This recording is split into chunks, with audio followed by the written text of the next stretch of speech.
Good morning and welcome to Judging by the Cover, the gaming review show where I rate games that I have not played and I score them based on how well the store page sells it.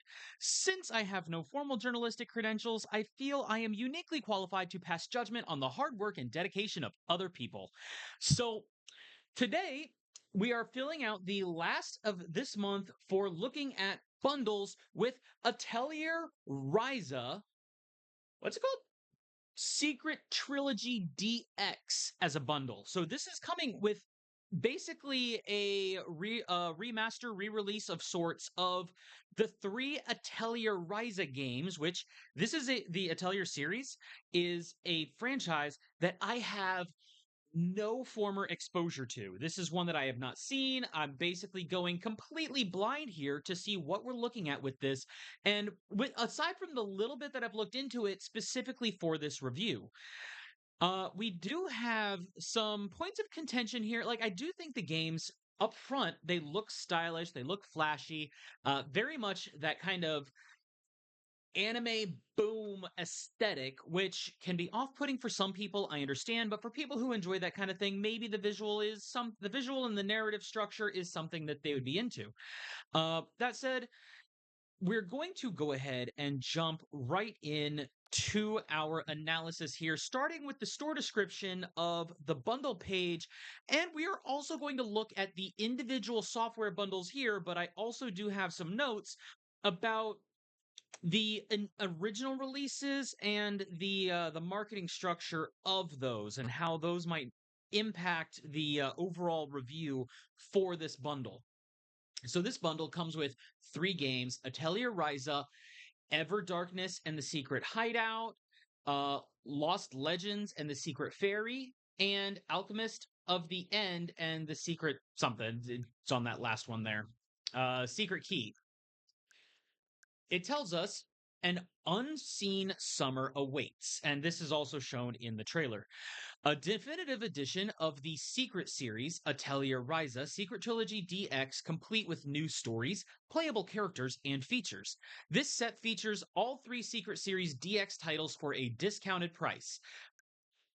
Each of these titles in this set can be purchased separate. Okay, it's telling us here that you can buy these separately as well. They are $40 a piece or $90 for the bundle of three for about a 25% saving. French is available only for Atelier Ryza 2, Lost Legends and the Secret Fairy. That's a little weird. And please check the official Atelier Ryza DX site for details. This software is for Nintendo. Oh, publisher information for the Switch 2. That's most of what it tells us here. Gives us the little epilepsy warning, content warning for that kind of thing. And this is just the bundle page. The bundle page does not give us much to go on, but then again, they do link you the three base games here so that you can make your determination based on that. So we're going to go ahead and start with Atelier Ryza, Ever Darkness, and the Secret Hideout DX. The story of a group of friends discovering things they have never seen before.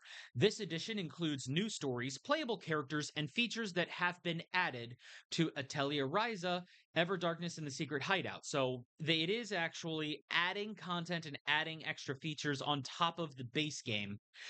This game depicts a coming of age story of an ordinary girl named Ryza and her friends as they come in contact with alchemy and set out on a grand adventure involving the secrets of the island they call home. Then it goes into the new features added to the DX version without really expanding much at all on what the base game was about outside of that story beat. New features include three new playable characters: Agatha, Kilo, and Romy are now available as playable characters. So when they say now available as playable characters, I'm wondering if they were named characters in the originals but are now able to run with your party.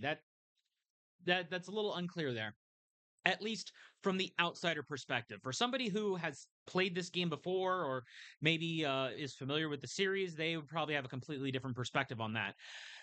New story featuring Kilo and Bose. The side story follows Bose as he is chased into the underworld and meets Kilo before reuniting with Ryza. You can also explore as Kilo. Okay, so on top of that, the base game is adding an entire separate spin off chapter specifically for a couple of the characters outside of your main protagonist Ryza. So that's kind of a cool thing being having that ability to just explore another storyline, you get an extra beat to the narrative, or even if it's not a part of the game's core narrative, just those extra moments, it could be a fun thing to explore. I'm not sure exactly how much it would add to the core of the game, if the game is supposed to be about Ryza, but since these games, at least from my initial impression here, that we'll get into a little bit more later, they seem to be more about just the character interactions rather than some oh my gosh huge world is going to end kind of stop the evil plot. It feels a bit more on the like cozy adjacent side of gaming. There's a new after story with Ryza, Agatha, and Romy takes place between the events of Ryza 1 and 2. Having remained on the island, Ryza now teaches the local children as a substitute teacher and must search for them when they sneak out on an adventure. Again, that seems like a cute little side story to play that can add a little bit of content to the game. Whether or not that little added content adds any kind of meat to it, or if it's just meant to be like a cute little side thing that you do after you play the main game, just for some character moments. Maybe it might not be a big thing in the terms of gameplay, but sometimes games having that little bit of extra characterization just for the atmosphere can be a welcome change of pace after possibly hectic combat situations. There is a custom combat mode where you select monsters to face and set their levels. You can also change monster behavior, the speed of battle, and other settings. Now, I don't know if that's really going to be anything worth. Like it doesn't seem like something that would be worth a core gameplay, but for somebody who enjoys the mechanics and the if somebody enjoys the mechanics of the game, that can be a cool little way to impose self challenges to combat encounters and basically custom work the monsters. I think the Five Nights games had something like that where they would unlock a custom mode and you could like determine behavior and difficulty levels based on that. So narratively, structurally, it doesn't really seem that that would be worth the feature here. But for again, somebody who just likes to mess with the mechanics of the game, who enjoys that aspect of things, that could be a fun little diversion. And all additional content from the original game includes both free and paid content such as swimsuit outfits, photo mode, and additional maps. That's something we'll get into more later on as we break down our thoughts on this review. There's also improved in game functions and usability, increased basket and container capacity. So, more inventory space is always nice from a player perspective. Sometimes limited inventory space can be an interesting factor of a game in a way that forces you to manage your inventory. But sometimes, especially in RPGs where you're gathering a lot of resources, items, potions, inventory management can often become more of a headache than an engaging mechanic. So I do appreciate the inclusion that now of course, not having played the originals, I don't know how limited that space was, but them saying, "Hey, we bumped up your inventory space," that's a nice nod here. Additional graphic options, improved UI user experience, and improved graphics. You can link save data from Secret Series games for bonuses. So you can link to both the original and DX versions, allowing you to obtain useful items for your adventure. And note that Ryza 1, 2, and 3 DXs all feature different save data requirements and bonuses.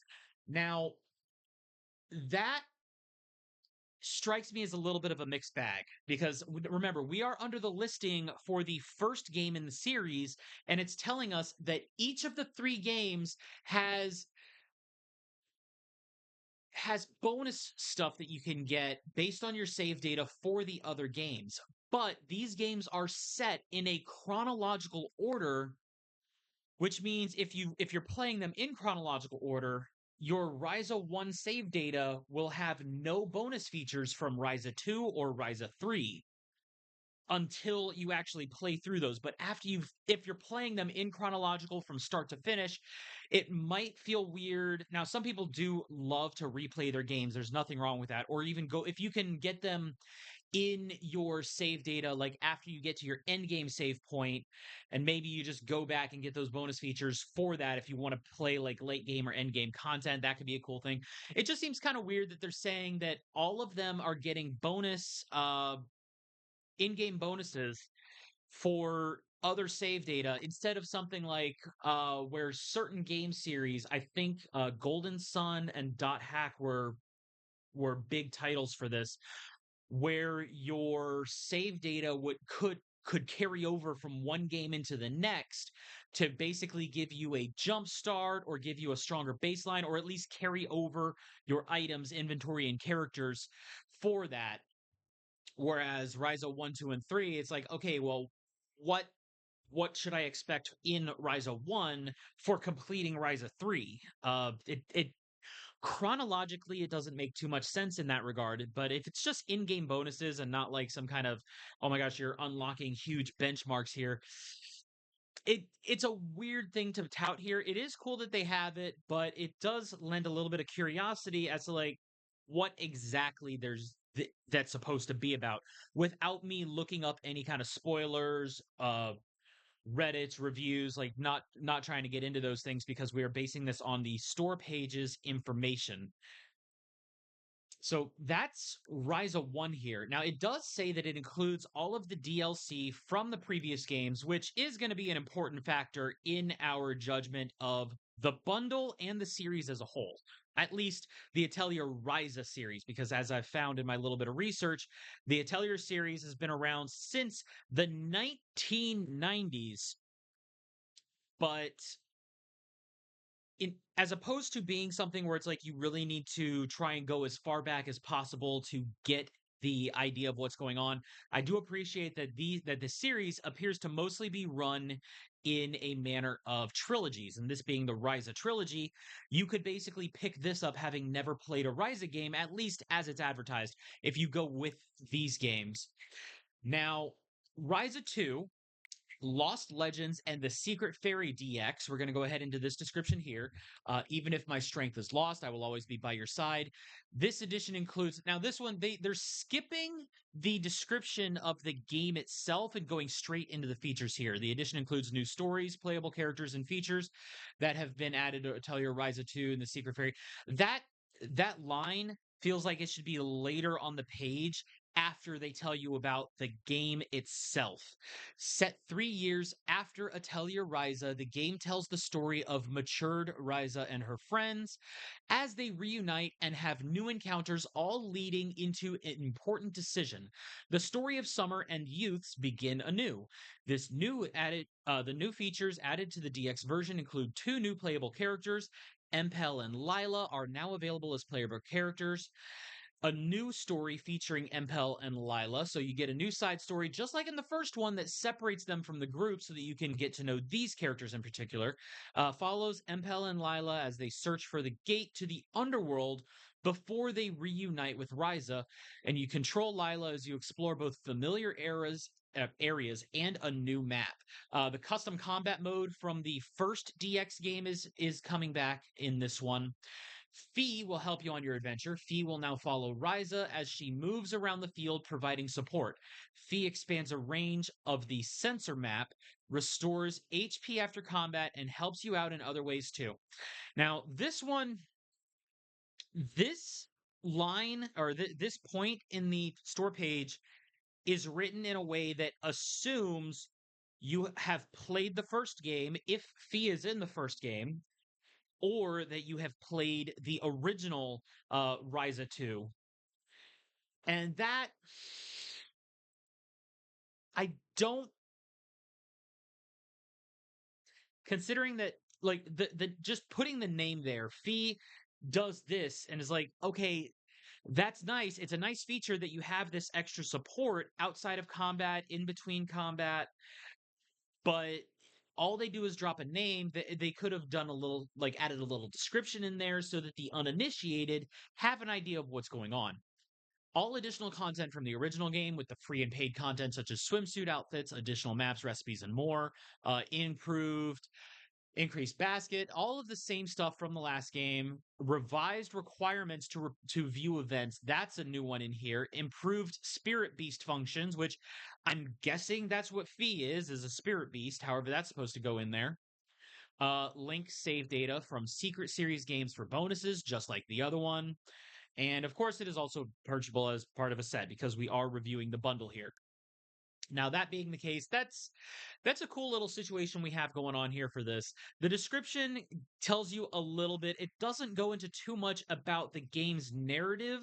It's basically, like I said before, written in a way that assumes you have played at least the first Ryza game. And the first Ryza game, it does give you enough of a description to tell you, like, okay, you're an alchemist on an island, striking out on your own with your friends and discovering the secrets of the world. Which, okay, cool narrative, and that one taking place 3 years later. It's like a nice little moment of let's go ahead and bring the band back together for a new adventure. Now, the last game in the series, Atelier Ryza 3, Alchemist of the End, and the Secret Key DX. The Final Summer, The Final Secret. This edition includes new stories, playable characters, and features that have been added to Atelier Ryza 3. So again, they are leading off with the fact that the DX adds on to the original before they tell us about the game itself.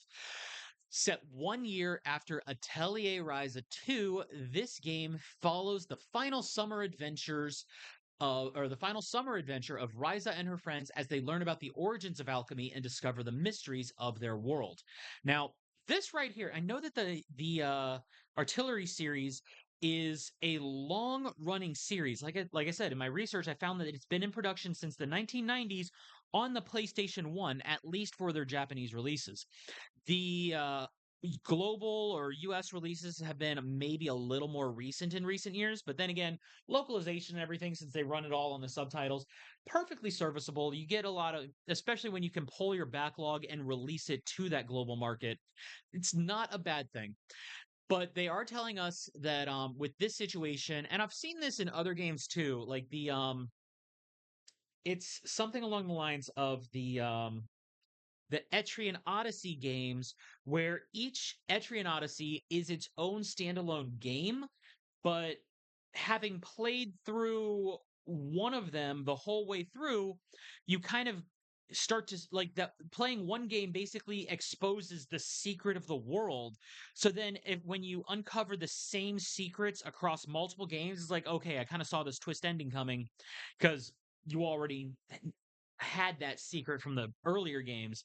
So the fact that we have this whole thing where you are learning this origin of alchemy and mysteries of the world, I have to wonder if because the origin of alchemy, if all of these take place in the same world, the origin of alchemy is going to be the same. The mysteries of the world, maybe they can do some different mysteries each time, but there's still that contention of like, okay, we're getting a huge like world lore reveal that might not it wouldn't hit as hard experiencing the same secrets a second time around if you were to play another Atelier series. Now, that's not the worst thing in the world, obviously. It's just a matter of the world lore already being exposed after you get to that point. If the games are meant to focus more on the characters and their stories and their personalities and how they interact with the world rather than the secrets of the world itself, perfectly understandable. And then it just dives into the same whole thing here. New features added to the DX versions. There's 3 new playable characters. Clifford, Sari, and Kilo are available as playable characters. And wasn't Kilo also in the first one? Or am I misremembering? A new story featuring Clifford and Sari. After parting ways with Ryza, Clifford and Sari meet again on a deserted island and team up to pursue their goals. Control Sari as you explore both familiar areas and a new map. Of course, the custom combat mode is back. You get that. Added a wind beast, which automatically gathers ingredients to assist your exploration. That kind of sounds like the Pokemon Scarlet and Violet with the Let's Go mode, where the Pokemon running alongside you can pick up items for you. All additional content from the original game includes both free and paid content. It's like swimsuit outfits, additional maps, recipes, and more, all recycled from the other DX games. Now, the fact that it includes the DLC that was you know what, we'll talk about that pricing later. Graphic options. Now, this one, the improved in game functions, is a shorter list on this one than it was for the other games, but this game already being later in the series, it would make sense if the third game already had some of those upgrades that were added to the other games. So that basically, I would guess that since we're getting less improved in game functions for this, it's suggesting that the development teams probably took some of the existing improvements that the third game had over the other two and then repurposed them into those two. So that would make sense as to why we have fewer improvements on this one. Link your save data from the other games, available for purchase, part of a set. So that is Artillery Ryza 3, Alchemist of the End and Secret Key. So that's all of that going in. A lot of information there. A lot of it is repeated because, again, the DX games do their own thing. But we do want to take a look at our screenshots. Of course, we have the title card here that shows us our main characters and their uh, colorful cast of side characters that are presumably your party members, your allies as you're going through. The graphics and the title cards are genuinely gorgeous. I do like the use of color and the flare in the background and the foreground lettering. They do the contrast between the colors, the fact that it's not all like a flat, identical Atelier like lettering and word block. It's the same font always, obviously, but the different colorations really helps them stand out from each other, especially the ones that have like the little gradient in there. I just think it's a nice little visual flair. We do have this situation going on. Nice little scene. The scenery is beautifully rendered. I do like the environments that go through. One of the screenshots does show us. Now, I'm pretty sure that these might look a little different between the games. I've looked at the screenshots on Steam as well as for the other games in here. But it is showing us here that there's some kind of a skill tree, at least that's how it looks, where you have to get your materials, and this must delve into the alchemy where you're unlocking these things as you go. You have to gather materials to unlock these in a chain, which skill trees are nothing new in games, and they can be mighty engaging, especially as you try to determine what skills and what unlocks you want to prioritize. It shows us here that they apparently have multiple levels on these skills as well, with different effects. Choose quantity 4 times, fire damage, incinerating flame, no effect, and scorching garland. Now, off the top of my head, I don't know what those mean necessarily. Well, fire damage S is probably small fire damage. So those that's pretty self-explanatory as far as being familiar with gameplay and how games work. But then Scorching Garland and Incinerating Flame, those sound like specific skill names that you can probably throw at your enemies. So those kind of things, maybe upgrading them does more, but it does show with the word level up over one of those. It is kind of cool to see that. You do go on these things with multiple levels. We do have a close-up shot of Ryza here with her little. I'm going to guess that the little flying thing is Fee, which okay, I think the Atula games might predate. Oh, okay, Atelier Ryza. I don't even know when the original release of Ryza was. A while back. Okay, well, Ryza 2 looks like it was 2021 for the original release, as I'm seeing on my other screen over there. But we do have our character. The character design is pretty cool. I mean, typical, and you got your anime waifu bait going on. Some people might criticize it as being like, oh my gosh, gooner slop going on here. But there are people that they like their cute anime girl aesthetic for character designs. The city and everything, it does look a little. I don't know if it's like a graphical thing or if it's specifically how they chose to render this scene here with the kind of like haze in it, where you have your main focus in the foreground and then a little bit of a blur in the background, if that's just kind of a camera thing or if that's the game itself. It's not a bad visual. It does look nice, like on a photo standpoint. We do have a gorgeously rendered, like looks like dilapidated ruin with some crystal cauldron thing going on, and basically it looks like a rezzed up forest temple of sorts. And it does look like this is one of the scenes that I am guessing, based on the screenshots context here, this is one of those side characters that are getting extra side stories in addition to the base game that the DX content is adding. We do have another situation here, some very flashy, and when I do recommend looking up the games individually, seeing the individual trailers and the individual what you call it, the individual screenshots for each game. They do go into a little bit more detail, but the bundle is at least showing us this incredibly flashy scene. I don't know if this is out of a battle or if this is like some cinematic thing in its own right. We do have other character moments with Mr. Midriff Cowboy going on here. And Sari saying, from my perspective, getting dragged into this has been nothing but bad luck. And oh, we got a little heterochromia going on with her eyes there. So now, love it or hate it, I've always thought that that was kind of a cool little character thing where you have like the different eyes. That, I don't know, maybe that's just a personal thing. Back to the title card. So those are the screenshots here. But like I said, there are more screenshots in the individual store pages that I recommend people to go look at, or look at it on Steam. Check the screenshots and the extra trailers that are on there. And speaking of trailers, the trailers do show us at least a little bit going on here. Oh, we hear the cicadas, we hear character dialogues, and quite frankly, now as somebody who has played a fair amount of games and who has watched plenty of my share of anime, the the anime aesthetic is definitely huge here. And I feel like some of it, at least from the trailer, feels like expected anime trope story beats where you see all this going on. They are showing us Japanese dialogue and English subtitles, which as I understand is all that is available for the games. I don't believe that there is any English voiceover work for these, but then again, these are remakes of older games of a series that was apparently popular enough in Japan to last almost 30 years now, if I have my timeline right. So, whatever they're doing is at least popular in Japan and has garnished enough of a global popularity in order to warrant these games being released to that global market with bonus content and everything else added.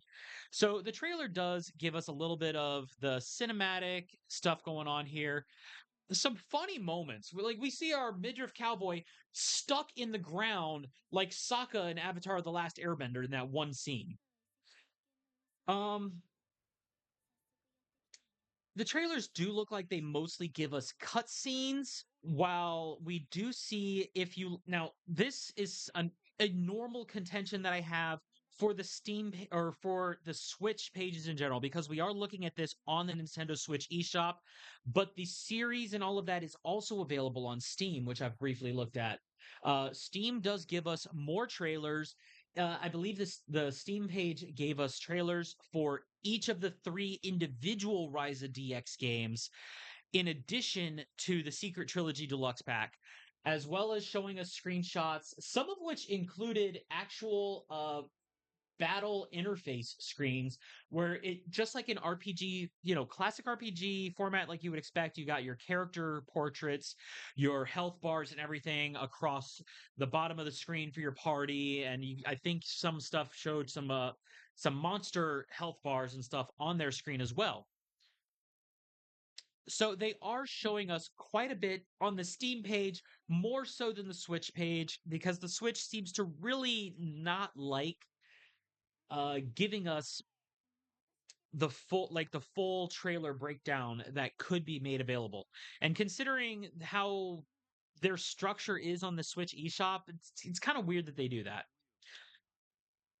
As far as my analysis of the games themselves, the graphics beautifully rendered. I do think they are clear, they are colorful and vibrant. The character designs are varied. Like I do like the variety of the characters and how their outfits seem to convey like a kind of personality to them.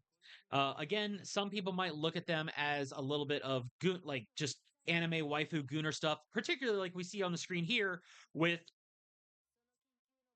typical anime going on here, if we shall say. The sound does give us a little bit of the music, especially through the trailer, since we are basing this on the trailer. They give us some of the music, the dialogue. Dialogue seems to be finely voice acted, but I don't speak Japanese, so I can't really speak too much about how immaculate the acting and portrayal of the characters is in that regard. The gameplay, again, the trailers are showing, or at least the trailer on the Switch is showing us mostly the cinematics. We do get a little more on the Steam page, especially in the screenshots. Like I said, some of the screenshots on Steam actually do show the battle screen. Now, the pricing. This is where there are positives and negatives going on here. Each of the Atulian Ryza Secret Trilogy games are $40 on their price tag, which which alone sounds like a fair price tag, especially considering that the DX titles are including all of the original DLC, or from what I've gathered, from what I can see, they seem to include all of the original DLC, plus having bonus content that was not in the originals for both the base games and the DLC. But then again, a chunk of that DLC, as I can see looking around, is basically costume packs and swimsuit outfits. Where I'm thinking, like, I feel like that might be a very, like, a bit of a Japanese thing. I've seen it. It's not the first time I've seen it in games. There is a couple of games I've seen where you would buy the base game, but then the base game would have a microtransaction just to have alternate costumes, which feels like a predatory pricing thing. I don't know how much of that really happens in the Western game production scene, but I have seen it in a bit of production coming out of Eastern titles like this, which it just seems very predatory, especially when you add up all of the DLC bundles. Now, I understand that those things can also help to fund the studio and can help bring down the price of the base game, but it still just feels very price gougy when you are walling some of your content like that. Now, just as an illustrative example, I am going to I have on the side here on a separate screen pulled up, and I had to find this on Steam. I had to dig to find this because the original Ryza games appear to no longer be available on Steam or on the Switch, I don't believe either. But I did manage to find the original store page. That is, you have to like go through some links and stuff in order to find it and dig it out. You can't get it on a regular search. I don't think so. But I pulled up here Artillery Ryza 2, Lost Legends in the Secret Fairy, the original, not the DX. The base game is not available, it doesn't even display a price on it, and it tells us at the request of the publisher, Atelier Ryza 2, Lost Legends in the Secret Fairy is unlisted on the Steam store and will not appear in search. Uh, it does show us, though, even though it doesn't show a base price for the game, the DLC is still there and is available for purchase. So if you have previously purchased the original, you still have the option to buy the DLC. What I'm looking at here, there's three free DLCs on the list: a summer fashion costume set. Let's see, 1 million units celebration for high summer formal, another costume pack, it sounds like, and the Atulia series Legacy BGM pack. So, background music pack. Those are the free ones. Now, getting into the paid DLC, there is a season pass for $45. Mind you, this DX is $40 for the individual game. The season pass for Atelier 2, $45 for a season pass that where the season would have fully spent out already. It's basically just, I guess, the DLC bundles, all where you bought that and you get all of the upcoming DLC from the time of that original release. Then we have for $3, Ryza's swimsuit, another $3, Lent's swimsuit. Let's see, what's that? Another, so all each of these are $3. Tao's swimsuit, Claudia's swimsuit, Patricia's swimsuit, Clifford's swimsuit, Sari's swimsuit. $3 for each individual character's swimsuit. Um, Koei Tecmo, are you okay? Like, do you really need to charge $3 for each individual character's swimsuit? I would understand if, like, okay, maybe if you want to have an alternate costume pack, maybe $5 for a collection of the whole thing. It doesn't sound as scummy, but $3 for a single swimsuit in a full priced game. Like I'm guessing this game was maybe $30 or $40 upon its initial release, and then you're paying $3 a piece for one, two, three, four, five, six, seven, eight, nine separate swimsuits. $27 for nine separate swimsuits. That's all you get for that. Then you have a $5.99 additional area, cater a castle, and a high difficulty area for $5.99 as well. Flame Sun Island, and then $8.99 for Gust Extra BGM pack. So for $9 for extra background music, and then $6 a piece for two separate areas. That pricing, it feels criminal. People talk. I'm a longtime Pokemon player. People have been adamantly outcrying, not the entirety of the player base, obviously, but there's been a very loud vocal minority of the Pokemon space where they think Pokemon is doing they think that Pokemon is terrible for releasing, a $6 game and then a $25-$30 DLC, which okay, I can understand that. But when you look at where Pokemon came from before, where you would have, say, your Ruby version and your Sapphire version, and then they release an Emerald version, which is basically like your director's cut of Ruby and Sapphire as a full separate game when functionally it's basically DLC. It's like, okay, I'd rather buy the DLC to get some extra end game or post game type of stuff as long as it feels like it's worth it. But I have seen games that also do DLC where I feel like it's not worth it. And of course, being worth it is largely a matter of opinion.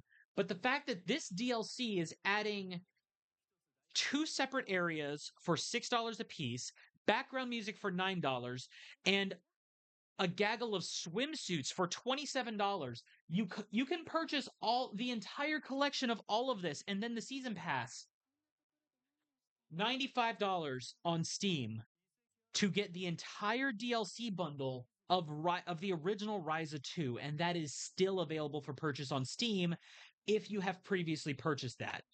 In contrast, we have the DX cut, which is $40 for presumably everything that you would have had there. The fact that they even still have that listed, it feels very predatory in its price tag when this new thing exists where everything is wrapped up in its own bundle, which makes sense in the modern market when you're re-releasing and reporting over your classic games. You want to be able to bind them together and make it one cohesive unit where, like I said, I understand if these higher price points here is what allowed them to produce what they did. But at that point, I do kind of feel like the studio in their production cycle, it seems like it's a very predatorily priced thing that is anti-consumer when your DLC content or your DLC packages cost more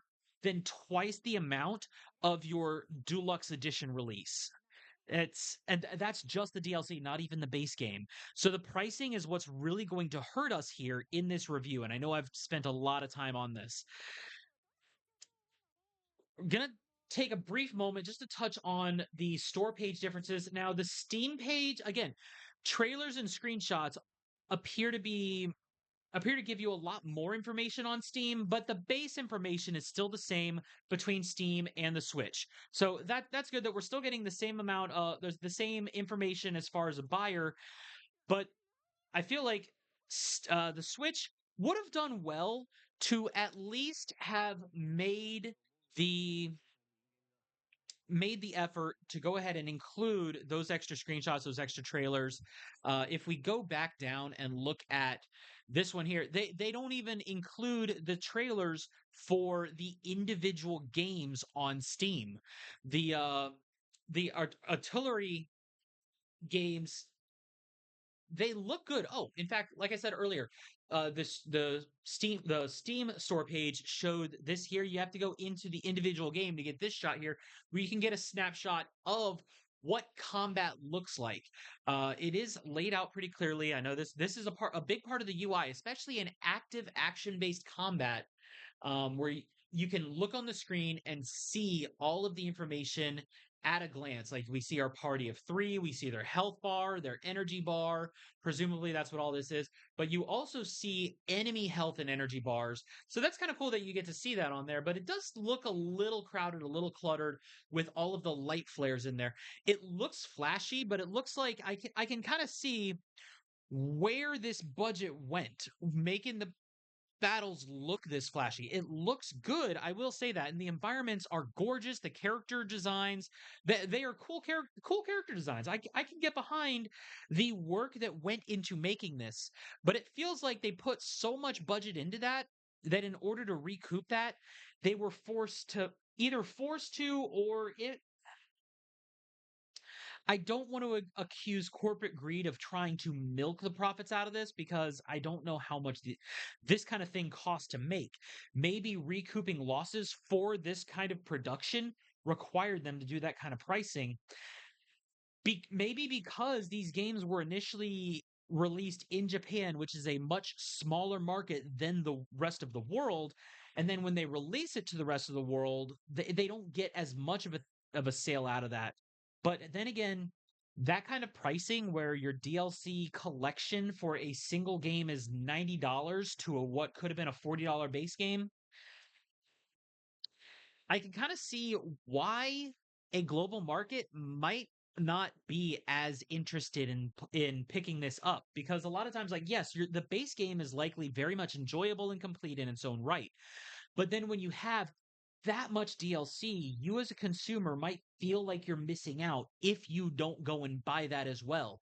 And when the DLC costs more than the game, that is going to hurt. But I digress. At the very least, the differences between the Steam and the Switch store pretty much the same. Steam gives us more trailers to look at so we can get a closer look at the individual games, which again, I appreciate that they do that. They make that clear as a thing that you can focus on. Um, Getting into the personal score for this is kind of hard for me. I don't want to take off too many points based on the initial releases of the game, because we're not talking about that bundle. We're not talking about the DLC bundle. We are talking about a Tulika Ryza Secret Trilogy Deluxe Pack. Now, $90 for what would collectively be $120 of games is a fair trade off here. You're getting three complete games, including all the DLC and all the extra bells and whistles from the original releases, without having to buy those grotesque uh, DLC prices. I can appreciate that. Now, what I do have a problem with as a potential buyer is that, as somebody looking at this, not knowing if this is the kind of game I would really be interested in, um, $90 is a very high price tag to swallow, even for three separate games.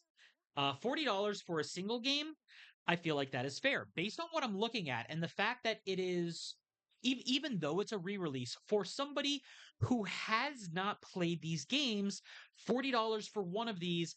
I could see myself putting into if I believed I would have the time and the energy to go ahead and put into it and experience at least one game from start to finish.